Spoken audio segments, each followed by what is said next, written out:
एक आदमी ने एक दिन नारद मुनि से पूछा, मुनिवर, मेरे भाग्य में कितना धन लिखा है? नारद मुनि ने कहा, मैं भगवान विष्णु से पूछकर कल बताऊंगा। अगले दिन नारद मुनि ने कहा, तुम्हारे भाग्य में रोज केवल 1 रुपया लिखा है। यह सुनकर भी वह आदमी खुश रहने लगा, क्योंकि उसकी जरूरतें उस 1 रुपये में ही पूरी हो जाती थीं। एक दिन उसके मित्र ने उसकी सादगी और संतोष देखकर कहा, मैं तुमसे बहुत प्रभावित हूं। मैं अपनी बहन की शादी तुमसे करना चाहता हूं। आदमी ने कहा, मेरी कमाई तो रोज सिर्फ 1 रुपया है। इसी में तुम्हारी बहन को भी गुजारा करना पड़ेगा। मित्र ने कहा, कोई बात नहीं, मुझे यह रिश्ता मंजूर है। अगले ही दिन से उस आदमी की कमाई 11 रुपये रोज हो गई।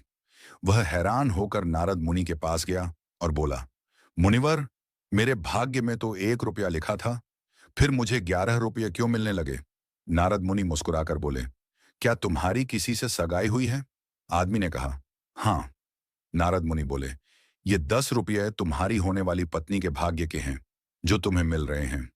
इन्हें जोड़कर रखना, ये तुम्हारी शादी में काम आएंगे। कुछ समय बाद उसकी शादी हो गई। एक दिन उसकी पत्नी गर्भवती हुई और उसकी कमाई 31 रुपये रोज हो गई। फिर वह नारद मुनि के पास गया और बोला, मुनिवर, पहले 11 रुपये मिलते थे, लेकिन अब 31 रुपये क्यों मिलने लगे? क्या मैं कोई गलती कर रहा हूं? नारद मुनि बोले, नहीं, यह तुम्हारे बच्चे के भाग्य के 20 रुपये हैं, जो तुम्हें मिल रहे हैं। तब नारद मुनि ने समझाया, हर मनुष्य को उसका प्रारब्ध भाग्य मिलता है।